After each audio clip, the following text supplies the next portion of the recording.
is there any hope for Gregg Berhalter that he can, produce with this men's national team? Because, we talk about a golden generation that's been given so much and, plays at the highest level abroad, but you watch Christian Pulisic play for this national team. He's, to me, if you look at his Chelsea self versus his self here, he's regressed. McKinney, Maddie, you emphasized it in that Honduras game, and in that Canada game, they're fine at possessing the ball, but him and Musa still can't, pack that punch in the final third to, deliver consistent quality passes. Like in that El Salvador game, one of the best through balls was played by Walker Zimmerman on a straight ping to Tim Weah. I think Tim Weah should start every match out wide. All this being said, Nick, all of this ranting being done, what is Gregg Berhalter's, what is his ceiling for this men's national team? I think the one bright spot when you think of Greg and how he's managed his national team is that the defensive record is pretty good. So, who knows? You could get to the World Cup. You could play rock solid defensive soccer. You win a couple 1-0s and you get into the knockout rounds, and then maybe you consider it a success. But I think if you're thinking long term about how you want this team to play, the way Greg sets up his team tactically is just not good enough for the level of creativity that we need. When you play three midfielders like McKennie, Musa, and Adams, all of which are fantastic players, but you play those three as a trio, and then you push any player who has any kind of attacking flair, like Brendan Aronson, Gio Reyna when he's healthy, who aren't really wingers, and you push them to the wing because that's just how your system plays. And you have three players in the middle who don't really have that knack in the final third. Weston McKennie can score goals, but he's not really a playmaker. He's not going to pull the strings. When you set your team up like that, it's hard to break the lines down. And I think a more traditional maybe system where you play two of Adams, McKennie, and Musa in the midfield, and maybe if Gio Reyna is healthy, or we saw Luca De La Torre play very good in that game against Honduras, have him in the midfield along with two of the more defensive minds to try and just spur some attacking soccer. And you keep the pace on the wings with Weah and Pulisic, who, I'm a person who's been watching him play in Europe for Chelsea, even Borussia Dortmund before that. And really, if you go all the way back to like 2020, I would say, post-COVID lockdown, that's the best I've ever seen Christian Pulisic play. Then the FA Cup final against Arsenal, he tears his hamstring. And ever since that moment, he's had some flashes where he's looked like his old self. He doesn't look as quick. He doesn't really look as sharp, which is concerning. A player like him who takes as many fouls as he does, it's the question of longevity is definitely there. But to get back to your question, Keenan, I think Greg's ceiling is maybe getting to the round of 16 in Qatar with a good defensive record and getting some set piece goals off some good delivery. But I can't see this team really going far, at least in 2022 under him. I think, like you said, Keenan, there's no way he gets fired unless they don't qualify. I think it's just too late in the cycle for that to happen.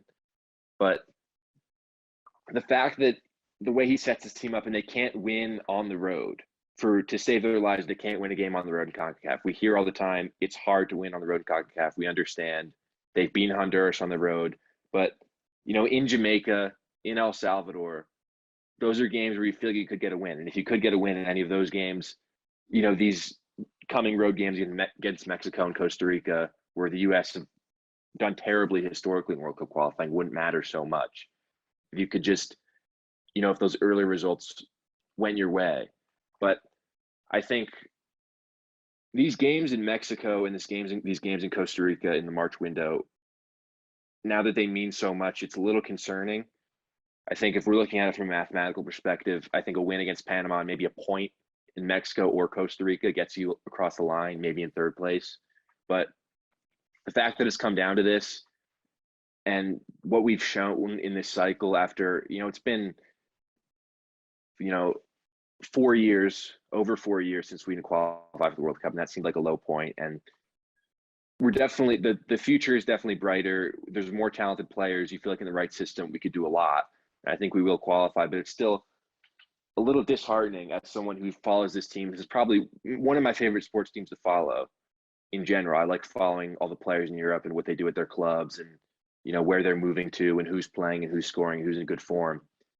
So it hurts a little bit to see the team struggle at times, but I think if Greg can just be a little bit less stubborn and realize that the system that he plays is not, it's it's good for possession football. McKennie and Musa, great possessors of the ball, great drivers of the ball, but the final pass lacks. And try and play with a little more, incisive edge. I think this team can really improve, but it's a big if because Gregg is very stuck in his ways. He's a guy who makes his substitutions at like the same marker point every single game, to a T.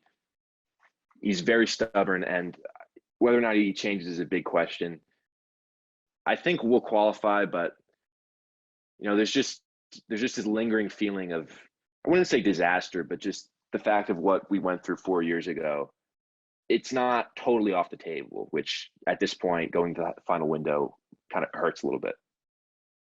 I think stubborn is the perfect word to use. And in fact, I would also add rigid to him as a coach. I think there is a lack of variety with this team. And I think as great as the 3-0 victory was, and as great as it is to see set pieces, if that's all you're scoring off of, that to me is very troubling. Because I think as an opposing team, attacking or defending against set pieces is very easy. Once you learn the routine, once you learn where the players are going to go, it's just, can you get there in time?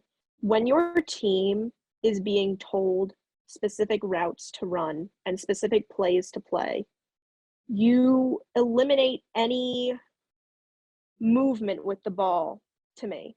I think the issue with Berhalter is that he doesn't encourage his players to finish in other ways than what he has told them. And I think it makes the players, while they can possess, look lost to me. And I think specifically when I watched the US women play about a week or two ago, it was like night and day to me.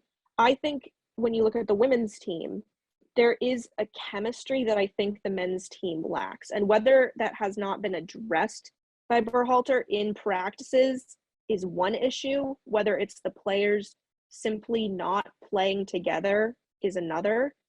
And I think when you constantly focus on the idea of, okay, this is the way we're going to play football and this is the only way we're going to play football, it's never going to work out in the long run. I think when you play against, I don't want to say lower level, but I would say less developed teams like in El Salvador, you can obviously exploit that and you can obviously perform better. But when you start to play a team like Canada, who has the ability to move around the field, who has the ability to drive and finish, you can't rely on those set pieces, which I think Berhalter does. And I don't think that's going to be beneficial in the long run. I don't think he's very flexible with his team either. Like you mentioned, guys, he's not rotating his players in the way they should. And finally, when you move players out to the wing, there was finally success because you're able to move that ball out of the midfield, where if you're not performing there and you're stuck there, you're never going to get a shot on goal.